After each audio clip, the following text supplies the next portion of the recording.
Assalamualaikum warahmatullahi wabarakatuh. Alhamdulillah wa syukrulillah ala namillah wassalatu wassalamu ala rasulillah la hawla wa la quwata illa billah. Para pemirsa sekalian, saudara dimanapun Anda berada, Alhamdulillah kita bertemu kembali bersama saya Saifullah Amin, biasa disapa Kang Amin, dalam program Sahur Time yang akan menemani waktu sahur Anda selama 1 jam ke depan. Semoga kita senantiasa selalu berada dalam lindungan Allah SWT dan dikaruniai kelancaran dalam menjalankan puasa kita. Saudara, Sahur Time kali ini kita akan membahas tema mengenal Aqidah 50, Aqidatul Khamsin. Dan kita juga akan mengulas kitab Tauhid yang akan diulas bersama Kiai Haji Misbahul Munir. Assalamualaikum Kiai. Waalaikumsalam warahmatullahi wabarakatuh. Sehat Kiai? Sehat, Alhamdulillah.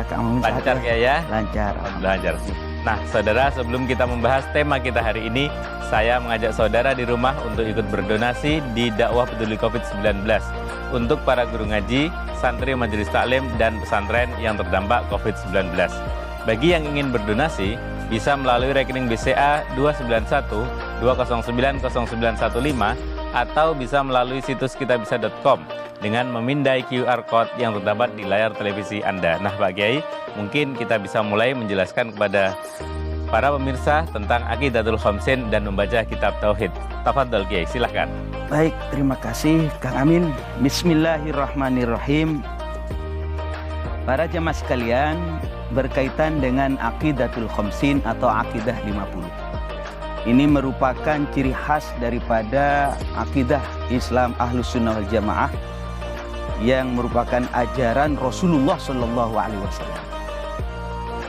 Kang Amin, kalau kita mengenal kepada Allah, tidak bisa kita meraba-raba seperti apa. Malah Rasulullah melarang kita berpikir tentang Allah. Katanya Rasulullah, tafakkaru fil khalqi. Berpikirlah engkau tentang makhluk Allah. Wala tatafakkaru fil khaliq. Jangan kau berpikir tentang al-khaliq, yakni Allah.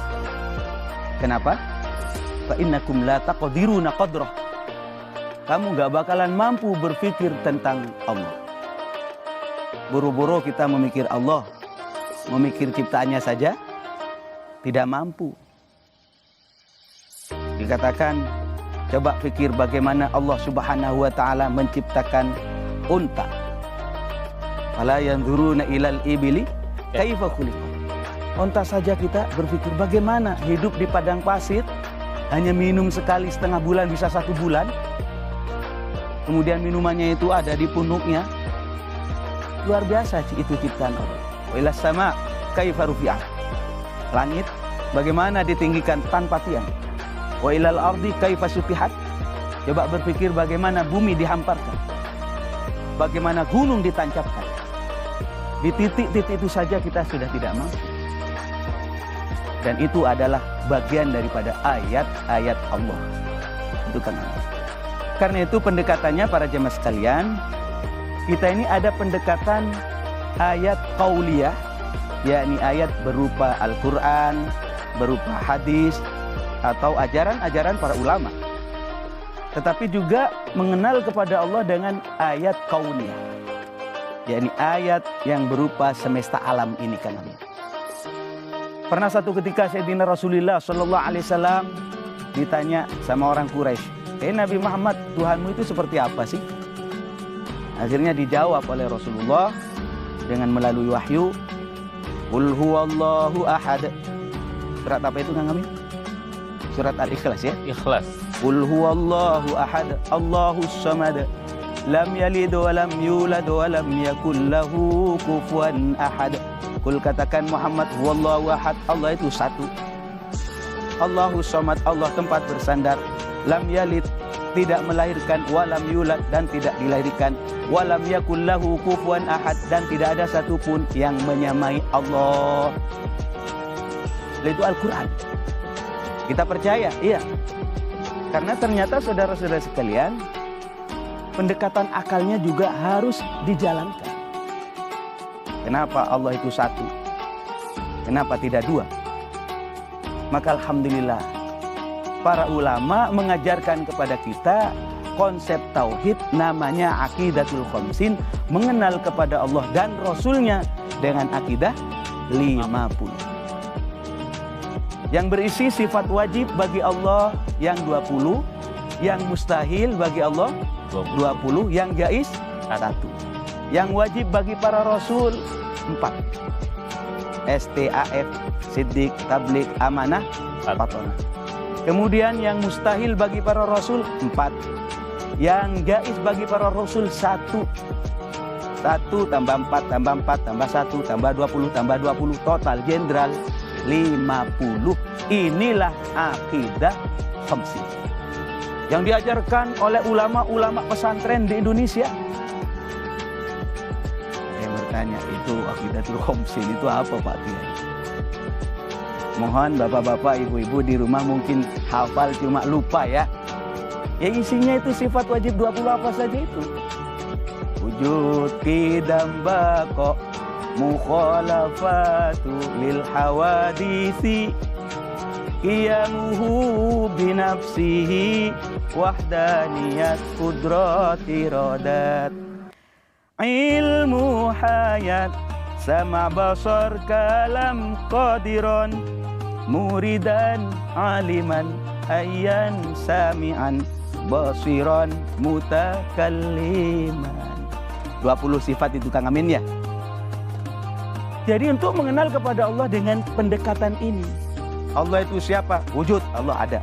Allah itu siapa? Allah itu qidam, dahulu, tidak ada permulanya.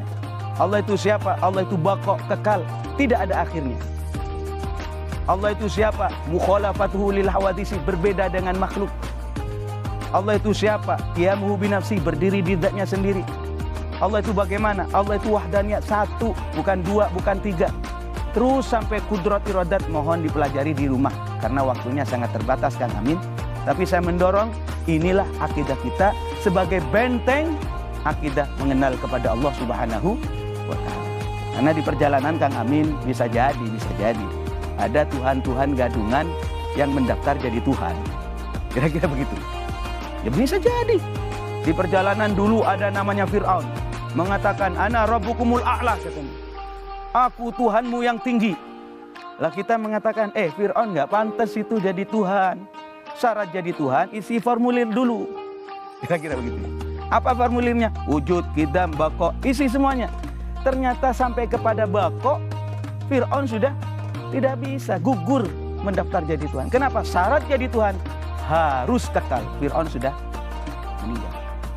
Walaupun jasadnya utuh, memang sengaja diutuhkan Kang Amin oleh Allah Subhanahu wa ta'ala agar jadi pelajaran kita, jangan seperti Fir'aun. Itu Kang Amin. Jadi ini adalah pendekatan akliyah juga. Dan apa yang diajarkan oleh para ulama berdasarkan dalil Al-Quran, Al-Hadis. Pasti kuat. Maka para jemaah sekalian, mari kita bersama-sama dalam hal ini mempelajari lebih dalam, lebih jauh lagi. Dan pendekatan ayat qauliyah itu juga dibantu dengan ayat kauniyah. Ya. Misalnya begini Kang Amin, fenomena alam ini. Misalnya gunung, lautan yang ada di sekeliling kita. Itu bagian bukti adanya Allah. Saya pernah membaca sebuah surat At-Tur Kang Amin. Di dalam surat itu ada ayat wal bahril masjur, dan demi lautan al-masjur yang di dalamnya itu ada api yang menyala. Waktu kecil saya nggak paham apa maksudnya ada api yang menyala di dalam air, ya, di dalam lautan. Airnya sebanyak itu, ya? Ya, aturan kan mati kan, padam, nggak mungkin ada api yang menyala di dalam lautan. Tapi Al-Quran 1400 tahun yang lalu loh, berani mengatakan wal bahril masjur, dan demi lautan yang di dalamnya ada api yang menyala. Ternyata Mas Amin bisa lihat di sosial media, banyak karena kecanggihan teknologi, kamera bisa masuk ke dalam air, kemudian bisa merekam. Subhanallah, terpampang di hadapan kita Kang Amin. Ini adalah ayat kauniyah, bukti adanya Allah. Sampai Allah mengatakan begini, sanurihim ayatina fil afaqi wa fi anfusihim hatta yatabayyana lahum annahul haqq. Awalam yakfi bi rabbika annahu ala kulli syai'in syahid. Sanurihim ayatina, katanya Allah. Aku akan tunjukkan kepada mereka ayat-ayatku bil afaqi, di alam semesta ini. Wa fi anfusihim, termasuk di dalam tubuhnya saya, tubuhnya Kang Amin. Kita masing-masing ada tanda-tanda. Ada tanda-tanda kebesaran Allah. Coba bayangkan Kang Amin, kalau saya makan Kang Amin, hanya tinggal makan, masuk ke dalam perut kita, dibagilah oleh siapa menjadi darah, menjadi daging, menjadi air mata, menjadi rambut. Saya tanya, siapa yang membagi itu? Allah. Bukan Kang Amin. Kan. Saya dengan Kang Amin hanya makan doang, benar nggak? Maka dikatakan oleh Allah, wa fi anfusihim, termasuk di dalam dirimu ada ayat Allah. Sehingga dikatakan hatta yatabayyana lahum annal haq, hingga satu saat nanti jelas Allah Subhanahu wa taala adalah Tuhan yang Maha Benar. Sehingga makin kesini nih Kang Amin, teknologi makin canggih. Sebenarnya ada kekhawatiran saya, jangan-jangan nanti bisa memprotoli terhadap kebenaran Al-Quran, tapi tidak ternyata. Tambah kesini makin membenarkan kebenaran Allah wa Rasulullah. Itu Kang Amin. Ya, dari tadi kan cerita tentang Allah. Rasulnya gimana? Oh ya, jadi Rasulullah itu, kalau Allah itu 41 sifat wajib bagi Allah 20, yang mustahil 20, yang jaiz 1. Nah, bagi para Rasul itu ada 9. Itu membahasanya singkatnya begini. Rasulullah Sallallahu Alaihi Wasallam termasuk Nabi Adam itu mempunyai sifat yang wajib, yang mustahil, dan yang jaiz.